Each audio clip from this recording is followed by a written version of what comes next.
Then the ground began to whisper, small tremors that sounded like distant war. On April 10th, the whispers became a roar, and Tambora tore the sky apart. Within minutes, day turned to night, ash choking every breath, blinding every path. Within minutes, day turned to night, ash choking every breath, blinding every path. A superheated avalanche surged down the slopes, faster than any human could flee. Fire reached the ocean, and the ocean answered, waves crashing into villages already drowning in ash. Morning never came.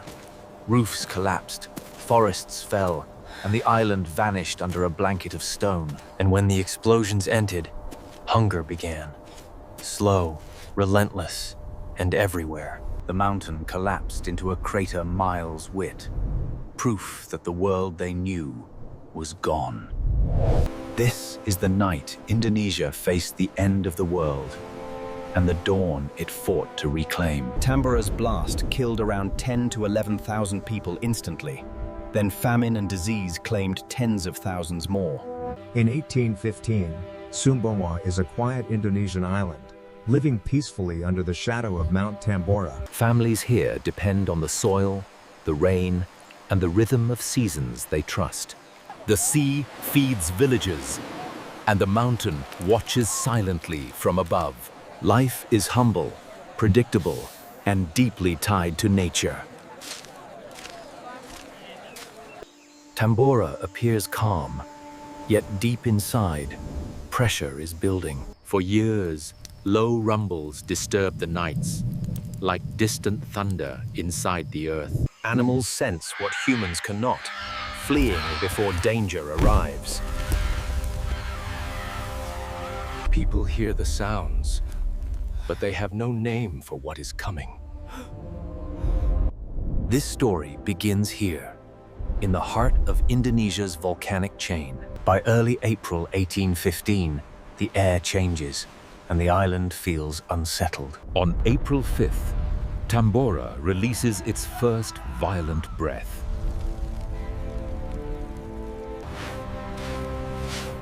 Ash falls lightly at first, a warning many still ignore. The air grows bitter, and breathing becomes harder. The mountain glows from within, like a furnace behind a curtain. Para pemimpin berdebat apakah akan melarikan diri. Namun sedikit yang percaya yang terburuk. Even livestock begins to suffer as ash poisons the land. With each day, Tamboral's warnings grow louder. The sounds resemble cannon fire, echoing across the sea.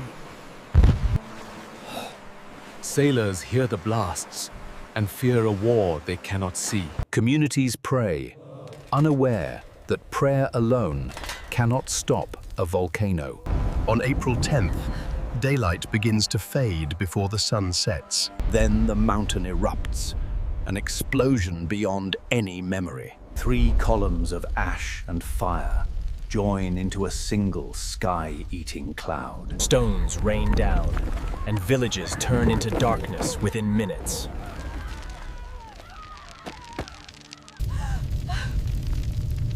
Panic spreads faster than anyone can run.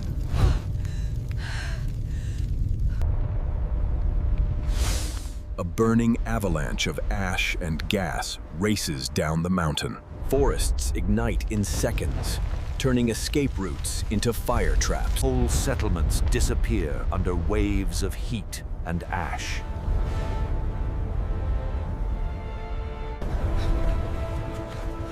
Those who survive the first blast flee anywhere they hope is safe. Ash thickens until even a hand in front of the face is invisible. Roofs collapse under the weight of ash, crushing homes without warning. Wells and jars turn to poison, and clean water vanishes.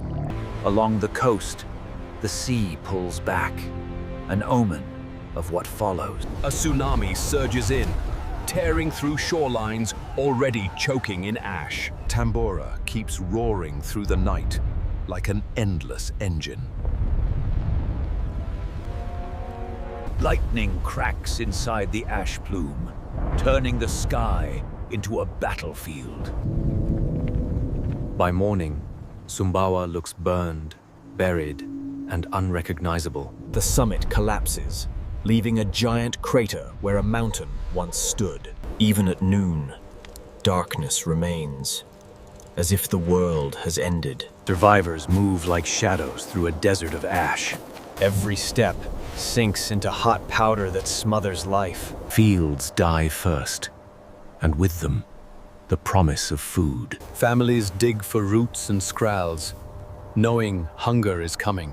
Livestock collapses, removing the last safety net. Livestock collapses, removing the last safety net. Meals shrink to handfuls, then to nothing. People boil filthy water, hoping heat will save them. Disease spreads through bodies already weakened by ash and famine. Those who can still walk leave everything behind. Neighboring islands attempt aid, but the scale is overwhelming. Some villages are gone completely, leaving no trace of life. For many, there is no home to return to.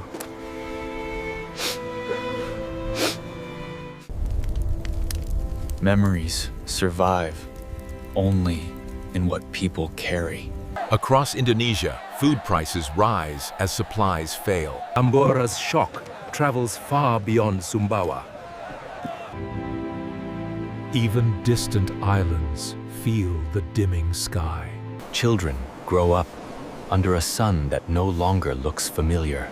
They look back at the mountain as if it were a stranger.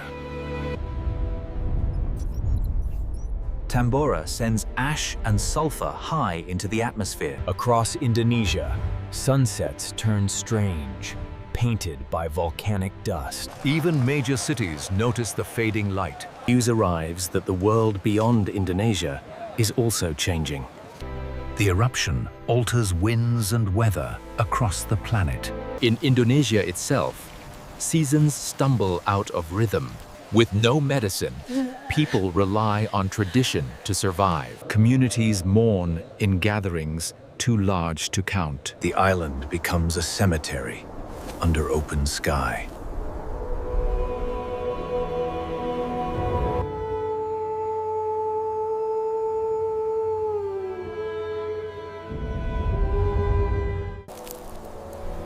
Slowly, life begins to return through the ash. People rebuild with what little they have left.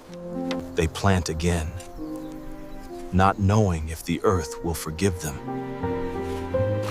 Clean water becomes a victory worth celebrating.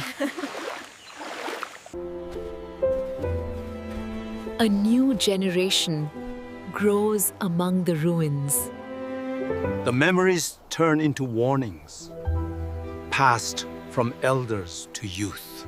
Tambora looks peaceful again, but no one forgets.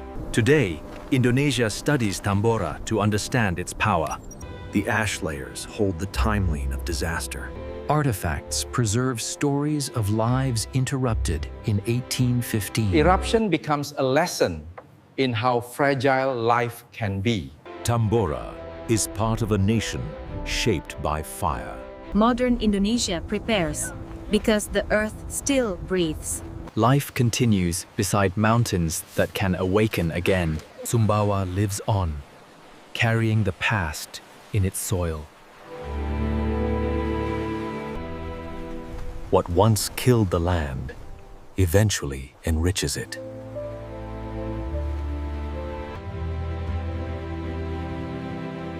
Survival becomes a quiet form of triumph. Nature heals, but it never apologizes. The sky is beautiful again, yet memory remains.